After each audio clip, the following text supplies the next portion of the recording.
The assembly line hummed with precision, machines whirring, sparks flying, the lifeblood of Tesla flowing through its veins. Employees in sleek uniforms moved like clockwork, their hands steady, their eyes focused. But among them, unseen, unheard, stood a man who wasn't supposed to be there. A man who had built this empire from the ground up.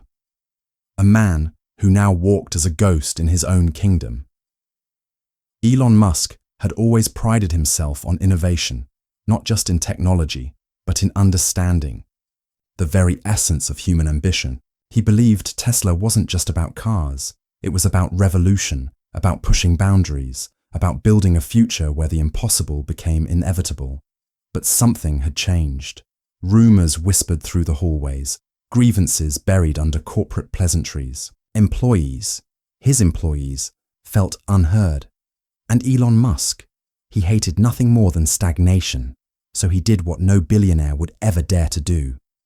He stripped away his title, his identity, and stepped into the factory floor as one of them. No cameras, no entourage, no special treatment, just another worker, another name on the roster, another cog in the machine he had built, and for days, nothing seemed out of the ordinary. Just the grind, the sweat, the unspoken struggles of those who powered his vision, until he heard it. A voice, sharp, bitter, cut through the rhythm of the machines. They don't care about us. We're just numbers to them. You break your back. And for what? A pat on the head while they sit in their glass towers. Elon froze. His heartbeat thundered in his ears. It wasn't just frustration, it was something deeper. A wound, raw and festering. And then came the words that stopped him cold. Words that shook something inside him he hadn't felt in years. They say Elon Musk is a genius, a visionary. But if he was standing right here, I'd tell him. He doesn't know a damn thing about us. A slow breath left his lips. They had no idea who they were talking to.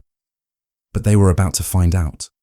The words hung in the air, heavy with resentment, as the machines continued their relentless rhythm. Elon remained still, his pulse steady, his mind anything but.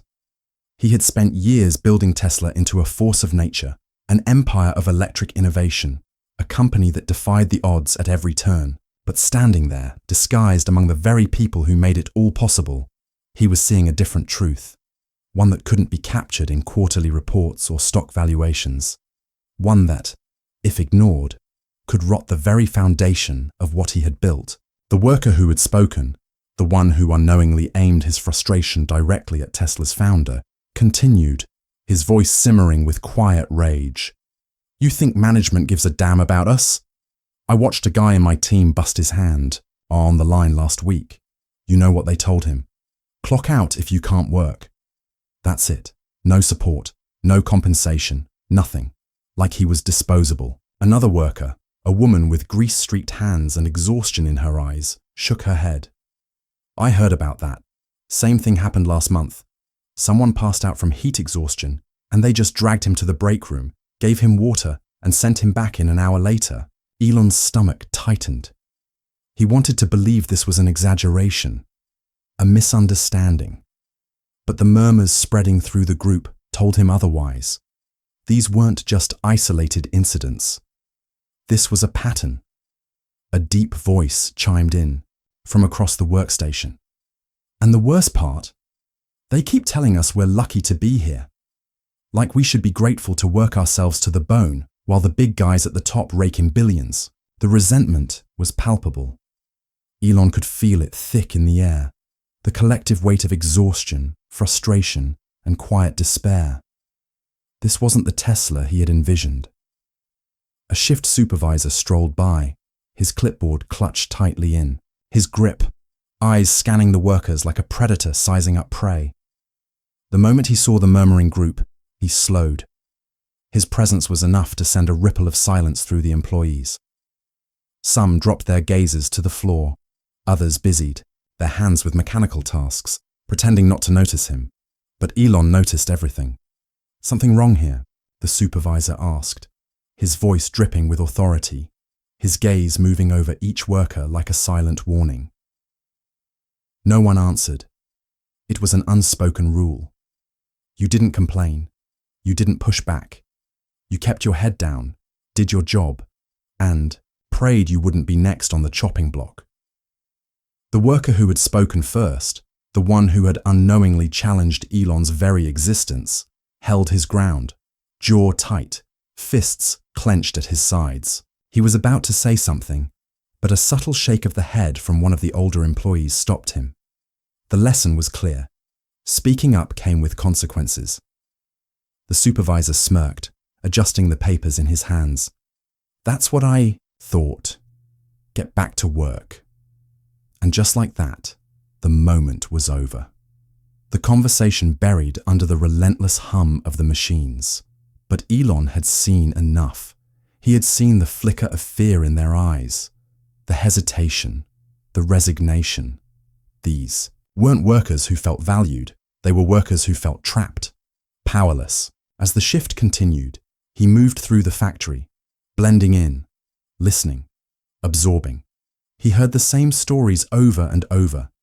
Employees working through injuries because they couldn't afford to miss a paycheck. Strict quotas that pushed them to their breaking points. Promises of promotions that never came. Wages that barely covered the rising cost of living.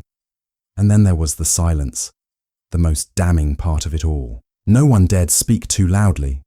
No one dared question the system, because those who didn't last long. A younger worker, barely in his 20s, whispered to an older man beside him, "Did you hear what happened to Carlos?" The older man stiffened. "Keep your voice down." The younger worker ignored the warning. "He called out management last week, just asked why they weren't fixing the safety issues in our section. The next day, gone. No warning, no reason, just downsized." Elon felt his stomach churn. Downsized. A convenient corporate term that stripped away the humanity of the decision. It wasn't a man who lost his livelihood. It wasn't a father who now had to explain to his kids why there wouldn't be dinner on the table. It was just downsizing. For the first time in a long time, Elon Musk felt something unfamiliar, not frustration, not ambition, but guilt, because this was his company. And somehow, without him realizing it, Tesla had become everything it was never supposed to be. He had seen enough. But now it was time to see who was really pulling the strings. Elon sat alone in the dimly lit break room, his disguise still intact, his mind anything but. The air was thick with the scent of machine oil and stale coffee. The kind of break room that wasn't designed for comfort, just a momentary escape before workers were shoved back into the grind. He had spent days in the factory, walking among his employees, hearing their stories, feeling the weight of their struggles. But now, as he stared at the scratched-up table before him, he felt something he hadn't felt in years. Helplessness. For the first time in his life, Elon Musk, the billionaire, the genius, the man who had launched rockets and redefined industries, felt small. He had built Tesla with the dream of changing the world, of leading humanity into a new era. But somewhere along the way, something had gone terribly wrong. The workers didn't see Tesla as a revolution anymore. They saw it as a machine that chewed them up and spat them out. They saw a company where their blood, sweat, and sacrifices were nothing more than numbers on a spreadsheet, and the worst part, he hadn't seen it, hadn't noticed when the culture shifted, hadn't realized when the people he trusted, the ones running the day-to-day operations, stopped seeing employees as humans and started treating them as liabilities to be managed. The conversations he had overheard in the factory replayed in his mind, the exhaustion in their voices, the quiet fear, the unspoken rules. You don't complain, you don't push back, you keep your head down. His hands clenched into fists. Somewhere along the way, his vision had been hijacked, and if he didn't fix it, if he didn't take back control, Tesla would become everything he despised. A movement at the doorway caught his attention. The worker from earlier, the one who had unknowingly called him out, stepped inside. He hesitated when he saw Elon, then let out a bitter laugh. Didn't think anyone actually took breaks in here. Elon forced a smile, still playing the part. Guess I needed a minute. The worker grabbed a bottle of water from the fridge and leaned against the counter. Yeah, sometimes you need a minute before this place breaks you. Elon studied him closely. He looked young, early 30s maybe, but his eyes held the weariness of a man twice his age, someone who had given too much for too little in return. You've been here a while? Elon asked. 6 years, the man said, twisting the cap off his bottle. Not that it means anything. You can work here a decade, do everything right, and still get kicked out the second you stop being useful. Elon's jaw tightened. That happen a lot? The worker scoffed. You're new, huh? He took a long sip of water before answering. Yeah, happens a lot. Elon hesitated. So why stay? The man exhaled sharply, shaking his head.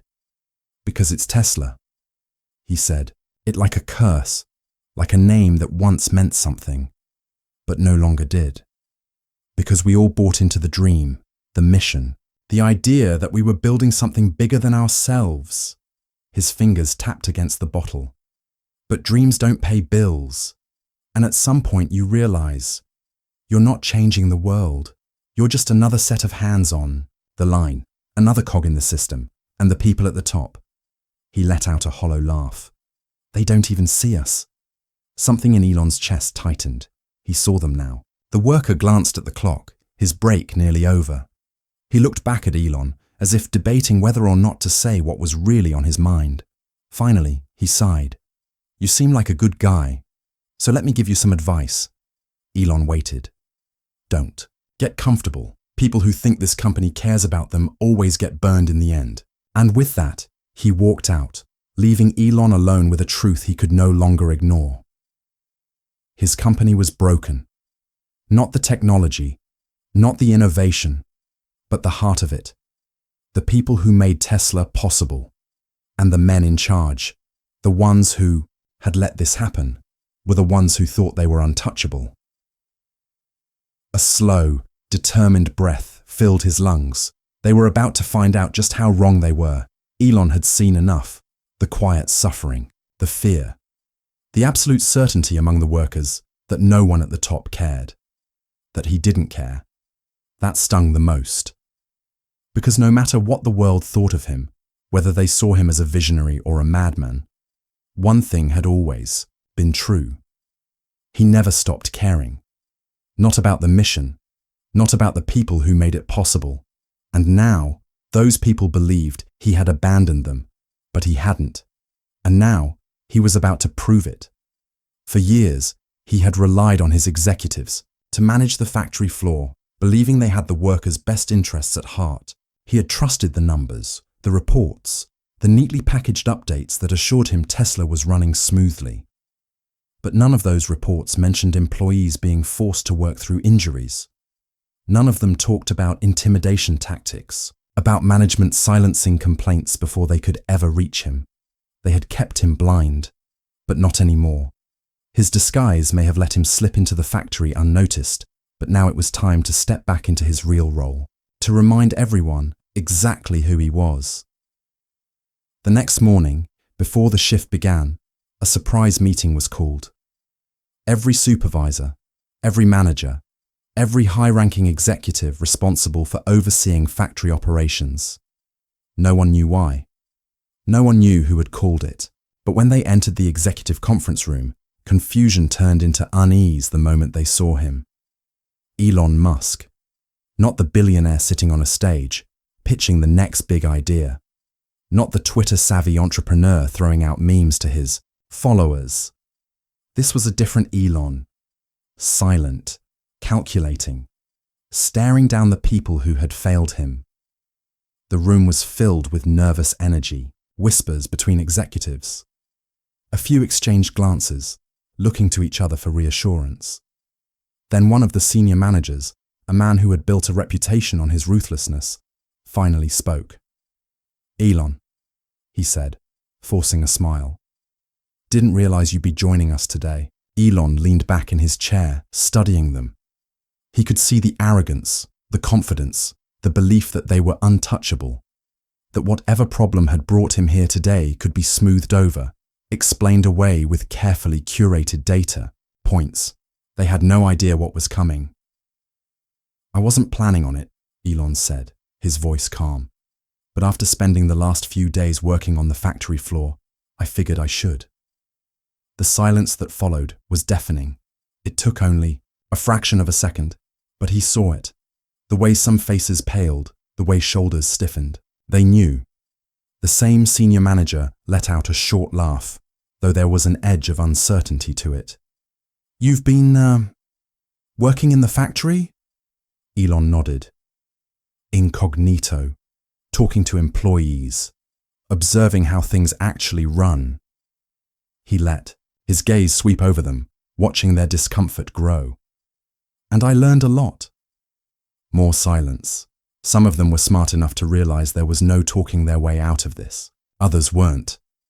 A different executive leaned forward, forcing confidence into his voice. "That's fantastic," he said. "We always encourage leadership to stay connected with operations.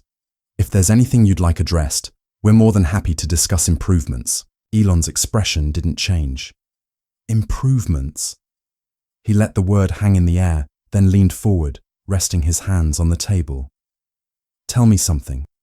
How many times has an injured worker been forced to keep working instead of being given medical leave?" No one answered. He continued. "How many safety complaints have been buried before they could reach upper management?" Still, no answer. He let his voice drop lower. "And how many people have been fired for asking questions?" A different executive tried to interject. "Elon, I assure you, don't." The word was sharp, final. The room fell silent again. Elon took a slow breath, his expression unreadable. "You know, I built this company on the idea that we're different, that we're here to change the world. And I thought the people running it believed in that mission too." He let his eyes lock onto each of them, one by one. "But what I found was a company that's starting to look a lot like every other corporate machine out there. A place where workers are treated like numbers, where speaking up means getting pushed out, where people at the top sit in rooms like this, making decisions that strip away everything Tesla was meant to stand for." A few executives shifted in their seats. The senior manager, the one who had first spoken, cleared his throat. "Elon, I understand your concerns, but..." Elon cut him off again. "No, you don't." He folded his arms. "Because if you did, you wouldn't have let it get this bad." The manager hesitated, then sighed, switching to damage control mode. "We're running a business. There are hard decisions to make. Not everyone will be happy. But Tesla is still growing, still successful. That's what matters." Elon's jaw tightened. "That's what matters." His voice was eerily calm. "You think I care about margins more than people?" The manager held his gaze, still convinced he could win this argument. Tesla wouldn't be where it is without efficiency, without discipline. We push hard because that's how we stay ahead. If we start making exceptions, if we start treating everyone like they're irreplaceable, we lose our edge. Elon let out a quiet breath. There it was, the truth, laid bare. These men didn't see Tesla as a movement. They saw it as a machine designed to squeeze the most out of its workers, to discard them when they were no longer useful. And in their minds, Elon Musk, the man who had built it all, would accept that. They couldn't have been more wrong.